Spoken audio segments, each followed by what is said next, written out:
If I knew be published on KDP, then it's most likely that you're faced with this issue of Kindle, paperback, and hardcover.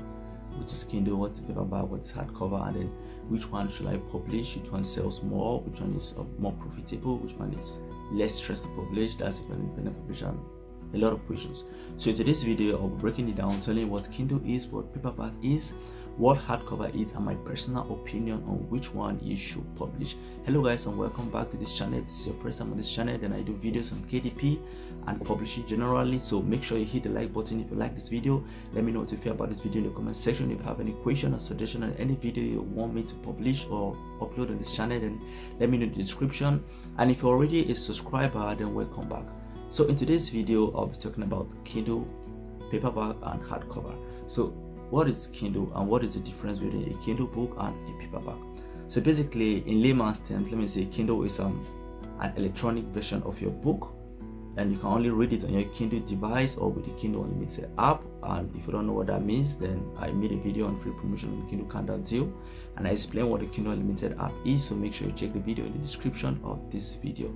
So just in summary, Kindle is like the soft copy of your book, right? You cannot hold it, you cannot feed it, you cannot touch it, so you just read it online. It's like, let me use a PDF kind of stuff, for instance. It's not really a PDF, but it's an online copy of your book. Let's use this image here to explain what a Kindle is.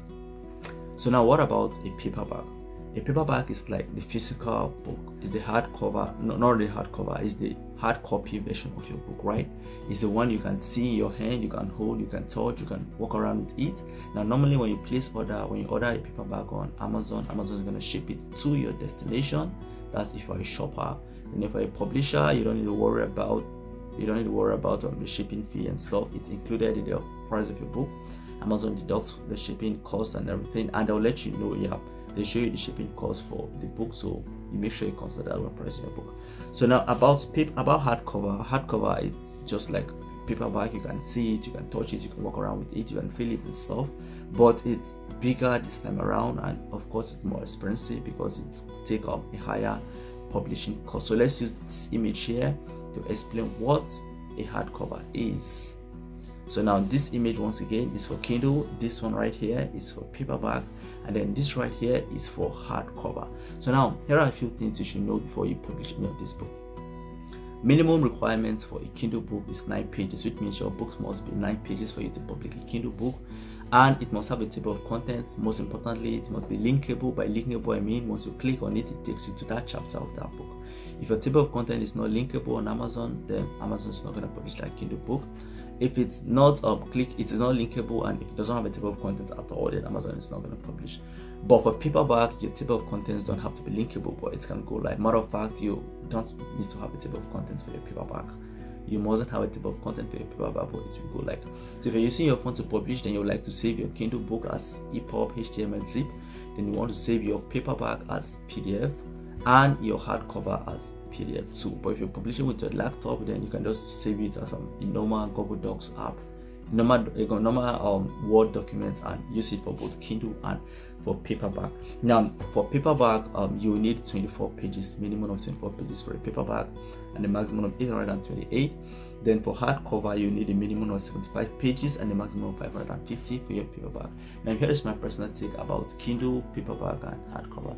Now Kindle is less expensive, right? You can price your Kindle for $5.99, $6.99, $7.99, $8.99, and stuff like that. So it's really less expensive on the side of the shopper, and they might want to consider it. Why for paperback, Amazon is gonna include a $2.13 for printing, which varies depending on how big your book is and the interior of your book. If your book is a black and white, then the printing cost is gonna be cheaper. If it's a colored book, then the printing cost is gonna be higher. And also the page count for your book also determines if your book will cost higher printing or cost just 2.13. But 2.13 is the least that I know for pricing. It's the least that I know for printing. So you'll like to consider that when you're pricing your paperback. So if you're pricing a paperback 7.99, 8.99, then you're definitely going to operate on a loss, because Amazon is going to deduct 2.13 or more for printing and still take 40% of your royalties.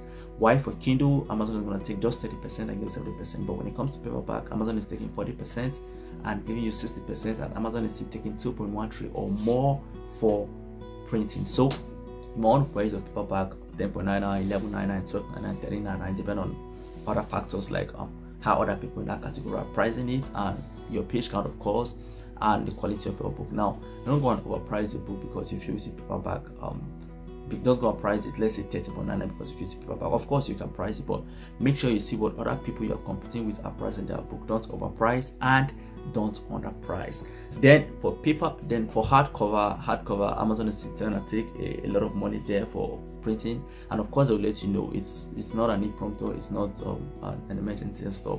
They actually know you that okay, they actually tell you we are deducting this based on the book you have submitted, we are deducting this for printing. So make sure you always check what Amazon is taking for printing, and then price your book higher. Paperback sometimes can cost as much as $20 and stuff. Some even cost more than that, but once again, it all depends on the people you're competing against and how good you think or you feel your book is worth. Now here's my personal take.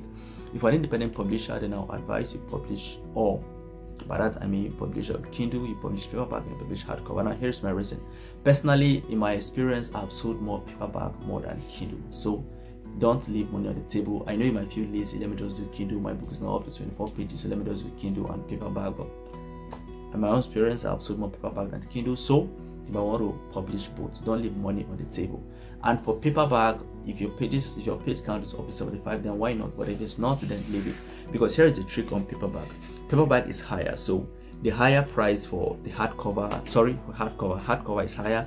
So the higher price for the hardcover version of your book makes people see the ebook as a good deal, because they are seeing the ebook as 6.99 and they are seeing the hardcover as 20 points, let's say 20.99, then they are seeing the paperback as 11.99. So they see the Kindle and the paperback as a steal price. So if your book is up to 75, make sure you include the paperback, the hardcover, not really because you want to see sales, but because you want to give them a lot of options, and then in that process they now see the Kindle and the paperback as a good steal, and they now buy either the Kindle or the paperback. But if your pages is not up to 75, then don't worry about it, just do your Kindle and your paperback. And personally, I don't even do hardcover a lot. I don't do hardcovers mostly. I just do Kindle and I do paperback, and mostly used to do same. I'm just telling you what I do. So make sure you publish Kindle, 9 pages minimum. Anyone can publish that, right?